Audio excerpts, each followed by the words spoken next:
देखिए भाइयों, आप लोग कैसे हैं? ठीक होंगे। आज मैं सेकंड वीडियो ला रहा हूँ अंबेडकर जी के जीवन से जुड़ा हुआ दूसरा पार्ट, यानी बचपन से जुड़ा हुआ। तो बचपन से जुड़ा हुआ जो पार्ट था ये मतलब जब मैंने यहाँ तक बताया था कि उस तरह सहधर्मी देशवासियों से भी मूल्यवान था, यहाँ तक मैंने आप लोग को बताया था।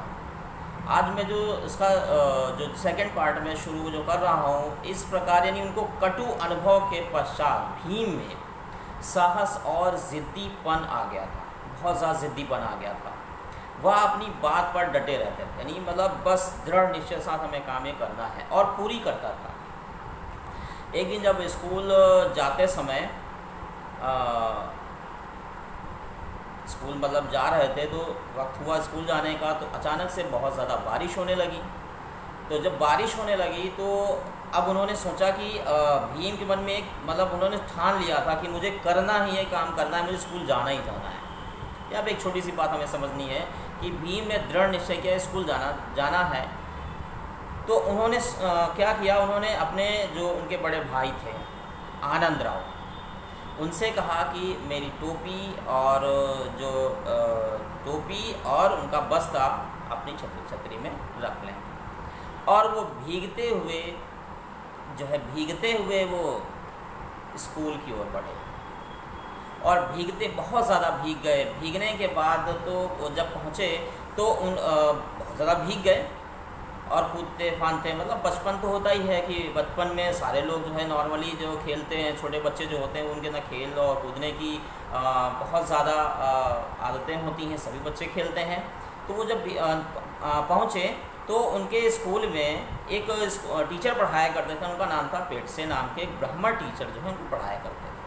उन्होंने जब देखा कि ये अंबेडकर जी भीग गए हैं तो उन्होंने अपने बेटे से कहा कि इनको अपने घर ले जाओ, और घर ले जाने के बाद इसको नहाने के लिए गर्म पानी दो और पहनने के लिए लंगोट दो।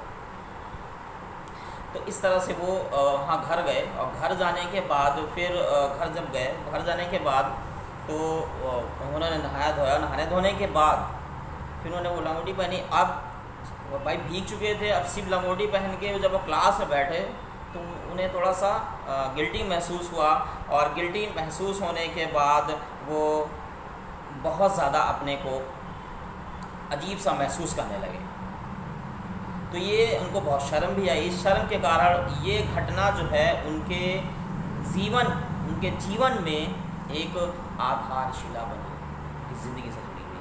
अब इसी के सिमत में एक हम दूसरी जो इसमें कहानी ऐड कर रहे हैं, वो दूसरी कहानी ये है कि भीम का नाम अंबेडकर कैसे पड़ा। डॉक्टर भीमराव अंबेडकर यानी जो थे, उनका नाम अंबेडकर कैसे पड़ा। तो भीम के पिताजी मालोजी अम्बावड़े नाम के गांव के निवासी थे। तो इसी कारण सभी लोग उसे परिवार में अम्बावड़ेकर उपनाम से पुकारते थे, यानी अंबेडकर जी को क्या करते थे, अम्बावड़ेकर नाम से पुकारते थे। अतः भीम का जो उपनाम था वो अम्बावड़ेकर था। तो जो उनके वहाँ एक टीचर पढ़ाते थे, इसके पीछे देखिए अब टीचर पढ़ाते हैं, इसके पीछे एक रोचक बहुत ही इंटरेस्टिंग कहानी है। जब इसको सुनेंगे तो आपको बड़ा ही मज़ा आएगा। तो इसके पीछे एक रोचक कहानी है। रोचक कहानी ये है कि जहाँ ये पढ़ते थे वहाँ पे एक अंबेडकर नाम के टीचर थे, उनका नाम अंबेडकर था, मतलब आगे कुछ दूसरा नाम था, ब्राह्मण थे।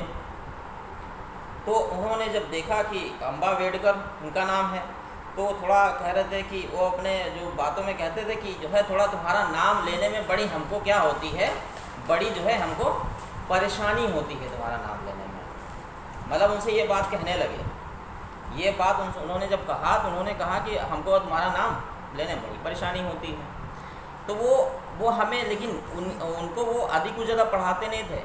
वो खुद ये बात अंबेडकर साहब ने अपने शब्दों में बात लोगों को बताई थी। वो अजीब ढंग के कहते थे, टीचर थे, लेकिन वो क्या करते, वो टीचर भी थे और साथ में एक तंबाकू की दुकान पे मुनीम का काम भी करते थे। लेकिन वो स्कूल के ज़्यादा से ज़्यादा काम जो होता था वो मुस्लिम बच्चों को दे देते थे कि सारे बच्चों को देखो, और बस यही काम चलता रहता था। तो अध्यापक मुझसे, लेकिन वो ये भी एक बड़ी पॉइंट की बात है कि वो अध्यापक उनसे बहुत प्रेम करते थे, बहुत ज़्यादा मोहब्बत उनसे करते थे। और जब लंच होता था तो बीच की छुट्टी में, जब लंच मतलब बीच की छुट्टी होता है, तो उसको वहाँ अम्बेडकर जी खाना खाने के लिए बड़ी दूर जाना पड़ता था, क्योंकि आप स्कूल में बैठ के खाना किसी के साथ नहीं खा सकते थे। ये उस टाइम का वक्त था और काफ़ी लोग परेशान रहते थे, क्योंकि जो जात पात का जो कीड़ा लोगों में बहुत ख़तरनाक तरीके से, एक वायरस था वो, जो लोगों में बहुत ज़्यादा तरीके से घुसा हुआ था, जिससे जो हमारे देश की उन्नति नहीं हो पा रही थी। तो ये अम्बेडकर, वो काफ़ी दूर, अम्बेडकर अध्यापक को या पसंद नहीं था, लेकिन उतने ही समय में बाहर घूमने के लिए मुझे आज़ादी मिलती थी, क्योंकि छोटे बच्चे होते हैं, पढ़ने में तो मन लगता नहीं, पढ़ना नहीं है। अब उनको मौका मिल गया कि घूमने का, तो वो घूमने निकल जाते थे, वो टहलते थे। तो परंतु अध्यापक ने तरीका ढूंढ निकाला। वह अपने साथ रोटी बांध कर लाया करते थे, रोटी और साग।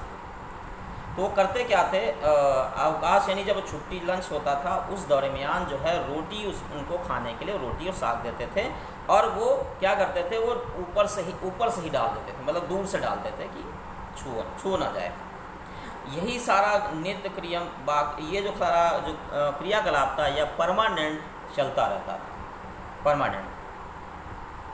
तो मुझे यह अभिमान महसूस होता था कि प्रेम की साग रोटी से मिठास और कुछ और नहीं है। उस बात का स्मरण होते ही मेरा हृदय भर जाता था, मुझे तकलीफ होती थी। सच्चे रूप से मेरे प्रति बड़ा प्रेम भी वो करते थे।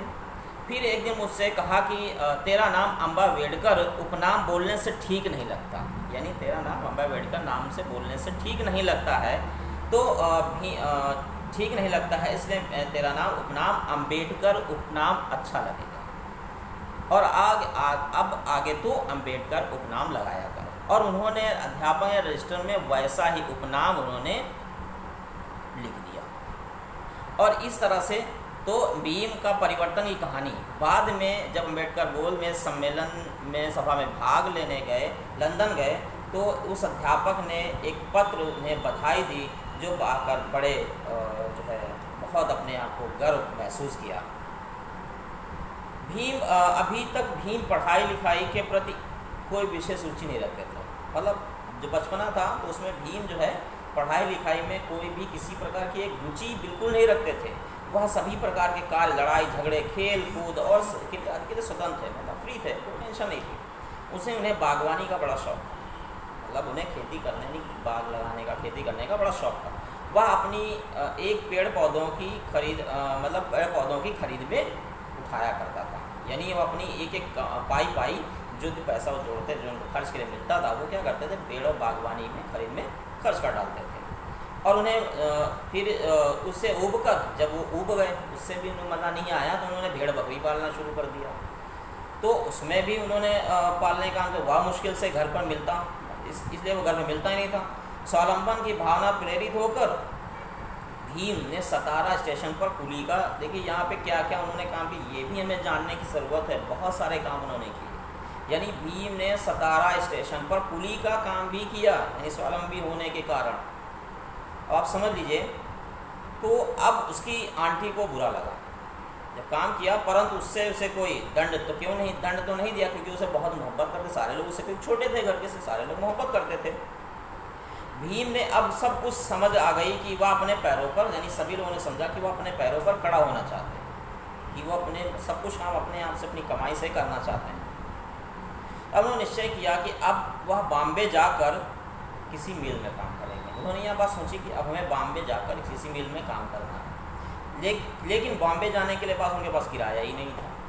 अब देखिए यहाँ पे बड़ी प्रॉब्लम थी, उनके पास किराया क्योंकि वहाँ उस वक्त जो जितने अछूत थे उनको पैसा रखने की ज़रा सी भी वो नहीं थी, यानी पैसा नहीं रख सकते थे आप बस आप कमाइए और खाइए, जो बड़े ऊंचे जात के लोग जो दे देंगे वही आपको खाना है, उसके अलावा कुछ भी नहीं खाना है, उसके अलावा कुछ आप नहीं कर सकते।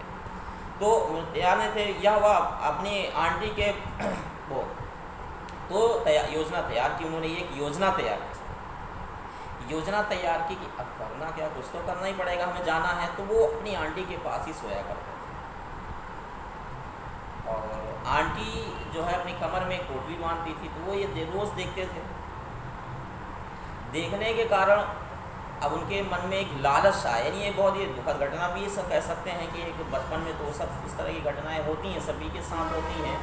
तो एक बच्चा था, तो जिससे क्योंकि उन्हें कहीं जाना था, कुछ करना था, इसलिए उनकी ये दुखद घटना जो घटी, यानी कह सकते हैं दुखद भी है और एक ख़राब घटना भी कह सकते हैं इसको। तो वो भीम ज़मीन पर अपनी आंटी के साथ ही सोया करते थे। तो उन्होंने इस पोटली में सोचा कि जो पोटली है, इस पोटली में पैसे बहुत होंगे। तो ये सोचकर उन्होंने 3 दिन लगातार कोशिश की पैसे चुराने के लिए। तो जब पैसे चुराने के लिए कि 3 दिन क्या कोशिश नहीं हो पाया, चौथे दिन जब वो प्रयास सफल हुआ, तो जब उन्होंने पोटली चुराई, उस पोटली में देखा सिर्फ आधा आना था। यह देखकर बड़ा ही वो दुखित हुए, और